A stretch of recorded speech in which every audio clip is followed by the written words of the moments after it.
22 ستمبر 2024 آئیے آج کی اردو اخبارات کی اہم سرخیوں پر ایک نظر ڈالتے ہیں۔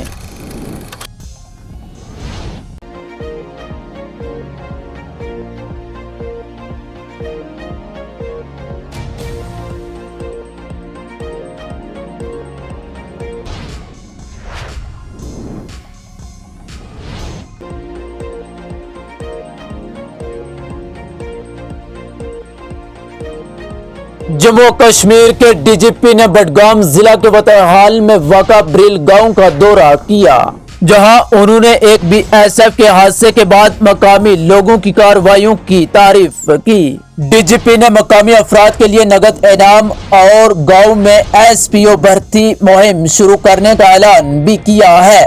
حادثے میں 3 بی ایس ایف اہلکار اور 36 دیگر زخمی ہوئے، جب بی ایس ایف کی ایک بس سڑک سے پھسل کر ایک گہری کھائی میں جا گری۔ ڈی جی پی سوئن نے صحافیوں کو بتایا جس طرح بریل گاؤں کے لوگوں نے زخمیوں کی امداد کے لیے آگے بڑھ کر کام کیا، وہ قابل تعریف ہے۔ انہوں نے کہا کہ میں نے ایک سومو ڈرائیور سے ملاقات کی جس نے بتایا کہ ایک بی ایس ایف اہلکار اس کی باہوں میں مر گیا جب وہ اس کی مدد کرنے کی کوشش کر رہا تھا۔ یہ سب بغیر کسی مادی مفاد کے ہوا ہے۔ انہوں نے کہا کہ تمام زخمیوں کا علاج جاری ہے اور کوئی خطرہ نہیں ہے۔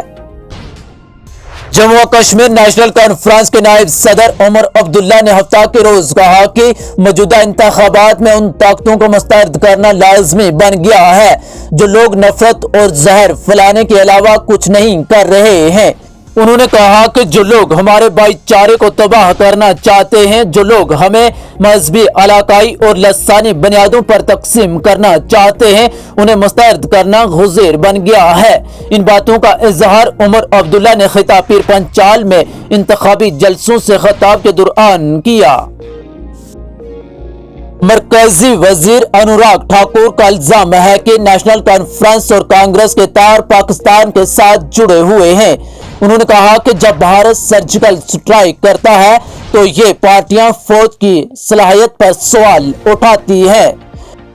جموں کشمیر پولیس نے جموں کے بشنا علاقے میں ایک خاتون منشیات فروش کو گرفتار کر کے اس کی تحویل سے ممنوعہ مواد اور بھاری نقدی رقم برآمد کی ہے۔ ایک پولیس ترجمان نے بتایا کہ جموں پولیس نے بشنا علاقے میں ایک خاتون منشیات فروش کو گرفتار کیا ہے۔ انہوں نے کہا کہ اس کی تحویل سے 142 گرام گانجا جیسا نشہ آور مواد اور 2,99,000 روپے نقدی برآمد کیے ہیں۔ کہا جموں کشمیر کے ریاستی درجے کی بحالی ہماری اولین ترجیح ہے۔ کھڑگے